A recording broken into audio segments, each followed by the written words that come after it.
बेटा जब डेटाबेस यहाँ पे जब शुरू हुआ तो हमारे पास बेसिकली दो तरह के प्रोग्राम थे।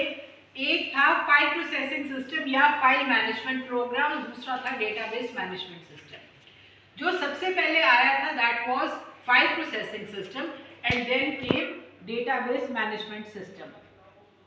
अब यहाँ पे देखो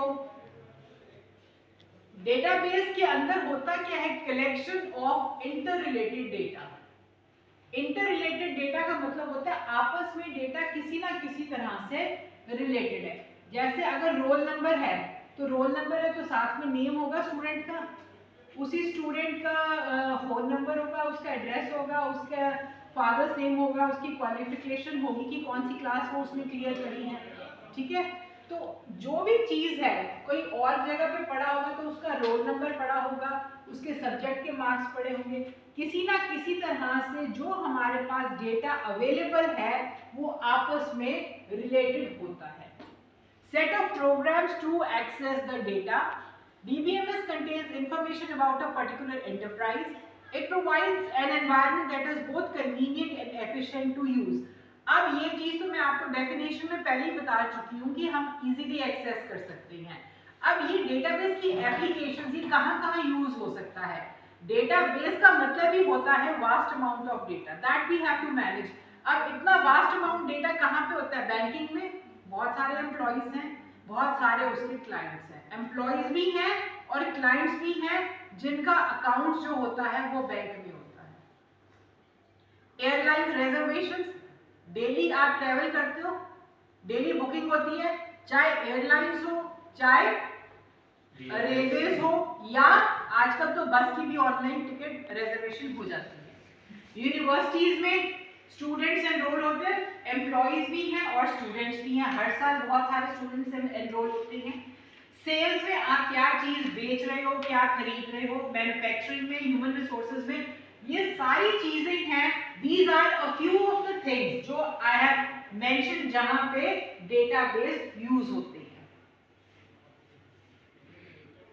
पर्पस ऑफ डेटाबेस सिस्टम, बेटा ये सबसे पहले तो फाइल प्रोसेसिंग सिस्टम यूज हुआ था, उसके अंदर कुछ खामियां थी।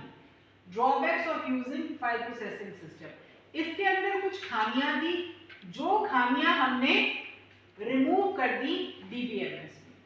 अब सबसे पहला है डेटा रिडंडेंसी एंड इनकंसिस्टेंसी। बेटा फाइल प्रोसेसिंग सिस्टम में पहली चीज मैंने आपको पहले भी बताया है, आप कॉलेज में एडमिशन ले रहे हो, आप एक क्लास में बैठे हो, आपने एक टीचर को अपना फॉर्म सबमिट किया, दूसरे लेक्चर में जाते हो दूसरे टीचर को दिया, तीसरे लेक्चर में जाते हो तीसरे टीचर को दिया। इस तरह से अगर आपके 6 सब्जेक्ट्स हैं तो 6 टीचर्स को दिया, प्लस आपने एक ऑफिस में अपना फॉर्म सबमिट कर दिया।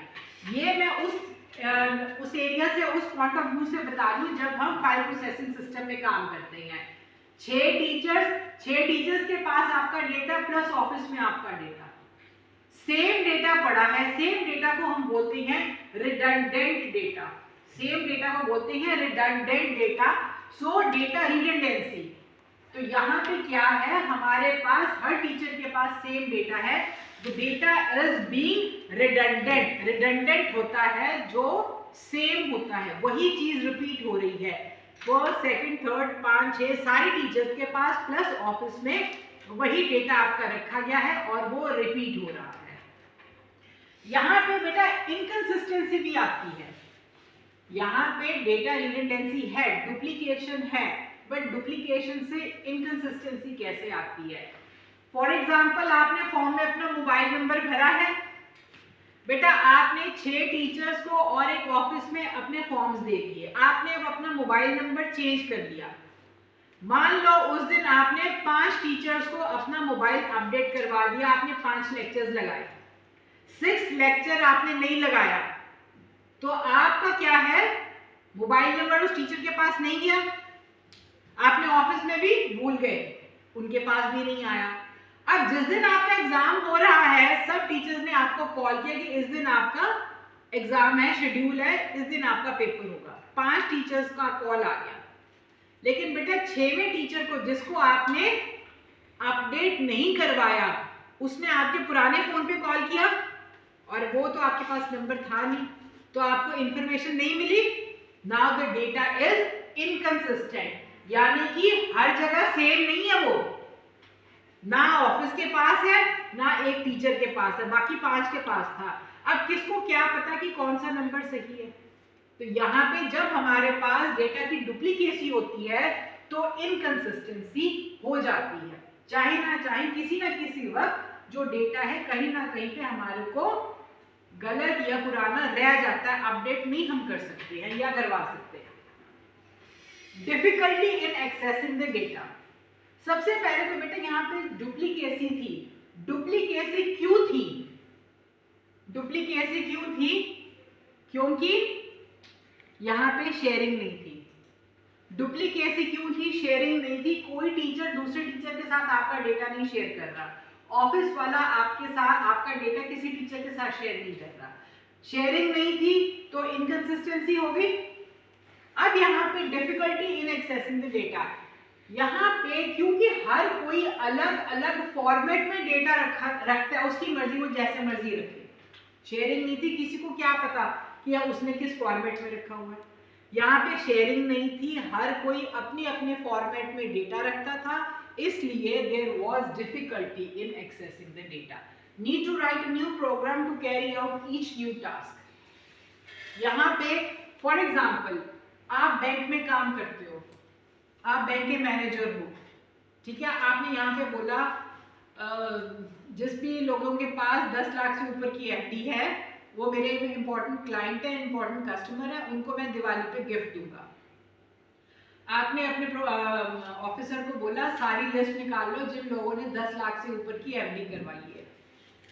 उन लोगों ने लिस्ट निकाल दी, जो भी कस्टमर्स हैं उनकी लिस्ट आ गई। आपकी जब ट्रांसफर होगी, आपकी जगह कोई और आ गया, उसने बोला कि 10 लाख नहीं, इवन जिसकी 10,000 रुपए की भी एफडी है वो भी हमारे लिए इंपॉर्टेंट क्लाइंट है, तो 10,000 से ऊपर जितने भी कस्टमर्स हैं हम सारों को गिफ्ट पे करेंगे, देंगे।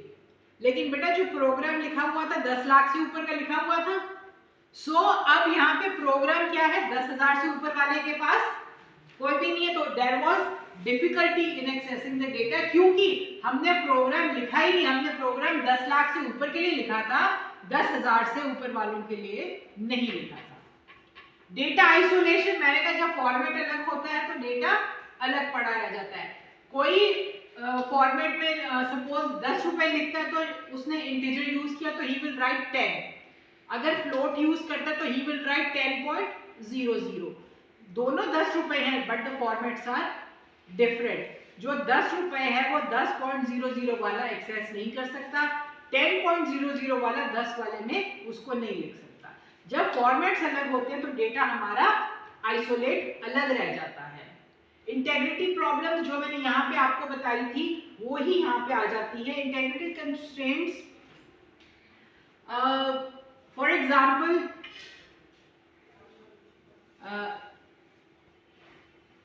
आपने सपोज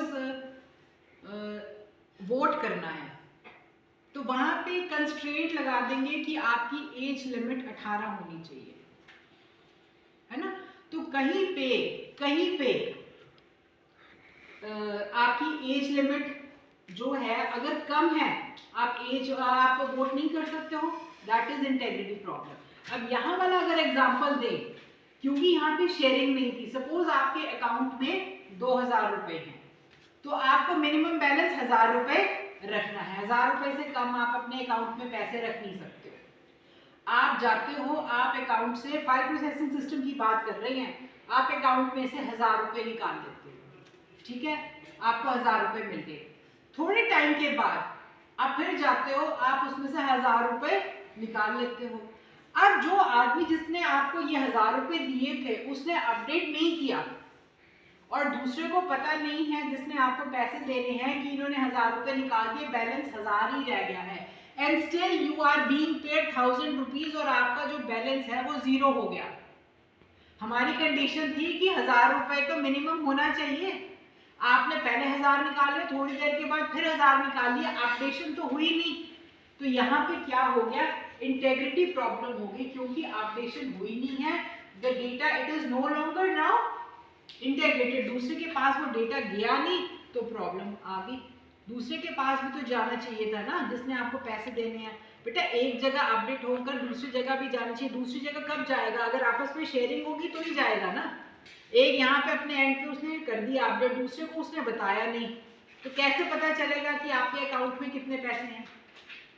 तो यहाँ पे इंटेग्रिटी प्रॉब्लम क्या है? इंटेग्रिटी का मतलब होता है हमारे को हर जगह वो चीज सेम चाहिए। जैसे मैंने आपको एज का बताया है ना, कहीं पे अगर आपकी एज में भी फर्क है, कुछ है कि क्या एज है, या बैलेंस आपने ले लिया, तो बैलेंस आपका हर जगह सेम रिफ्लेक्ट होना चाहिए। ये नहीं कि एक के पास 2000 हो, एक के पास 1000 हो।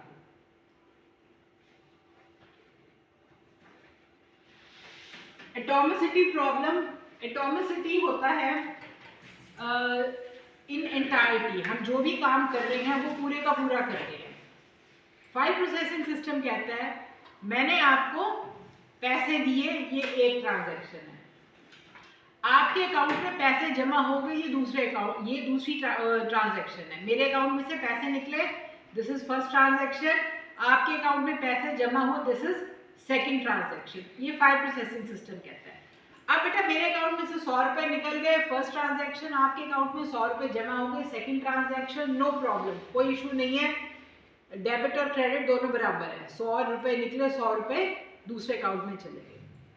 अब क्या है, मेरे अकाउंट में से पैसे निकले और आपके अकाउंट में पैसे पहुंचने से पहले सिस्टम क्रैश हो गया। सिस्टम क्रैश हो गया का मतलब हो गया कोई प्रॉब्लम आ गई कंप्यूटर में। मेरे अकाउंट में से पैसे निकल गए, उसके बाद सिस्टम क्रैश हुआ। बेटा इसका मतलब है एक ट्रांजैक्शन होगी, ठीक है ना। तो मैं कहूंगी मेरे अकाउंट में से तो पैसे निकल गए, लेकिन आप बोलोगे कि आपके पास तो वो 100 रुपए पहुंचा ही नहीं है। क्यों नहीं पहुंचा? क्योंकि सिस्टम पहले ही क्रैश हो गया। तो यहां पे आ जाती है प्रॉब्लम। 100 रुपए निकल गए पर पहुंचे नहीं, तो 100 रुपए गए कहां पे? This is problem of atomicity, ठीक है। Next is concurrent access by multiple users.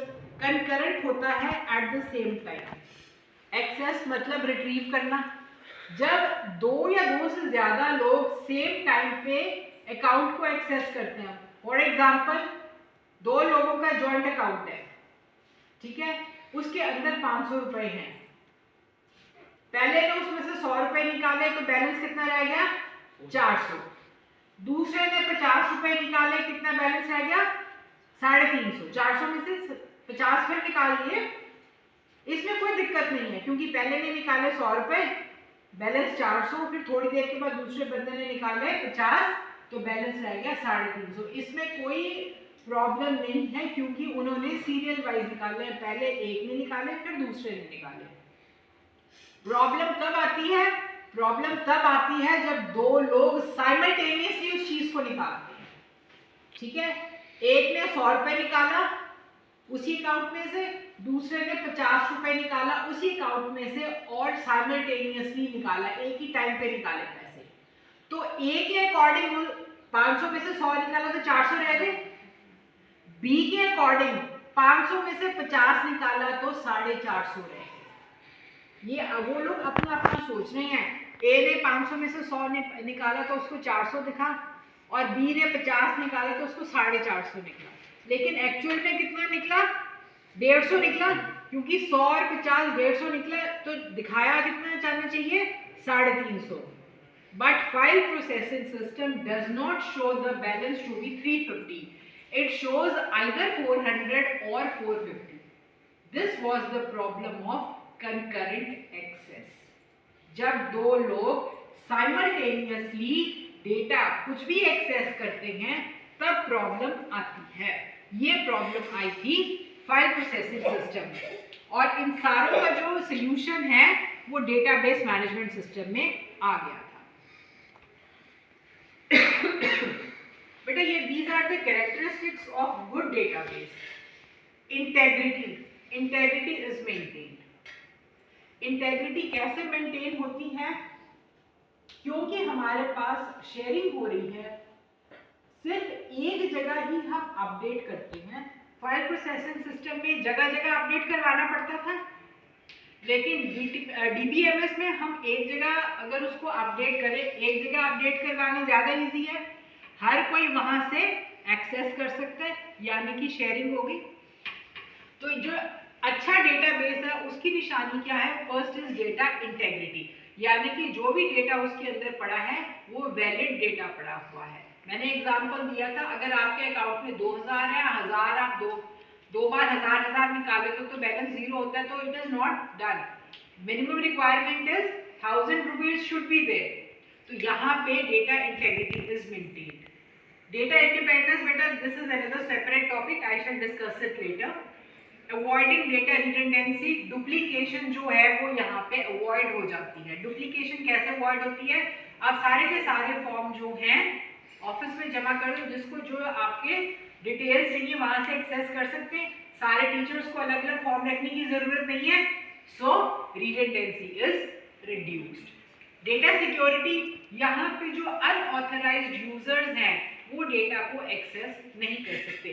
File processing system में अनऑथराइज्ड यूजर्स, अनऑथराइज्ड होते हैं जिनके पास अथॉरिटी नहीं होती, अगर उनके हाथ कुछ लग गया आपका डेटा तो उसको वो एक्सेस कर लेंगे। उसमें सिक्योरिटी ज्यादा नहीं होती, इसमें बहुत ज्यादा सिक्योरिटी होती है।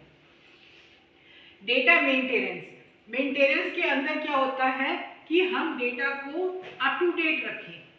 उसके अंदर हमने कुछ अगर रिकॉर्ड्स ऐड करने हैं, डिलीट करने हैं, accordingly we can do it easily. Easy data access, मैंने आपको बताया था यहाँ पे डेटा एक्सेस हम आराम से कर सकते हैं। हम कुछ पर्टिकुलर लैंग्वेजेस होती हैं जैसे एसक्यूएल हो गया, ओरेकल, कई चीज़ें हैं जिसके थ्रू हम आसानी से डेटा एक्सेस कर सकते हैं। वहाँ पे फाइल प्रोसेसिंग सिस्टम में मैंने आपको बताया था 10 लाख से ऊपर वाली एफडी कार्ड है ना, तो वो कहते 10 लाख से ऊपर वाले का ही हमने प्रोग्राम बनाया था। But now we need where the people have done the fixed deposit of rupees 10,000। यहाँ पे जब हम DBMS में करते हैं तो वहाँ पे आसानी से वो चीज एक्सेस हो सकती है through non procedural languages which we shall study later. Concurrent access मैंने भी आपको बताया, दो लोगों का जॉइंट अकाउंट है, उसमें से पैसे निकाल लेते हैं। तो फाइल प्रोसेसिंग सिस्टम क्या करता था? एट ए टाइम वो किसी एक ट्रांजैक्शन को लेता था, दूसरी को छोड़ देता था। लेकिन डेटाबेस के अंदर दोनों की दोनों ट्रांजैक्शंस एक्सेस वो करता है, काम एक पे करता है, उसको लॉक कर देता है, बाद में वो दूसरी को लेता है। एटॉमिसिटी, यहाँ पे एटॉमिसिटी मैंने आपको बता ही दिया है कि एक ट्रांजैक्शन में से, एक ट्रांजैक्शन के अकाउंट में से पैसे निकले एक ट्रांजैक्शन, दूसरे में जमा हुए दूसरी ट्रांजैक्शन, ये फाइल प्रोसेसिंग सिस्टम में था। लेकिन डेटाबेस क्या कहता है? एक अकाउंट में से पैसे निकलने के बाद जब तक दूसरे अकाउंट में पैसे जमा नहीं होते, transaction is not set to be complete. मतलब ट्रांजैक्शन जो है एक से निकलने के बाद जब तक दूसरे अकाउंट में पैसे नहीं जाएंगे, ट्रांजैक्शन पूरी नहीं होगी। तो जो कैरेक्टरिस्टिक गुड डेटाबेस की ये है, the transaction is complete only when debit and credit are same. File processing system में क्या था? अकाउंट में से पैसे निकल गए लेकिन क्रेडिट होने से पहले ही मशीन क्रैश हो गई, वो चीज डेटाबेस में खत्म हो गई। वो कहते हैं कि जो डेबिट और क्रेडिट सेम है, अकाउंट में से निकलने के बाद जब तक पैसे जमा नहीं होते, transaction is set not to be complete. Thank you students.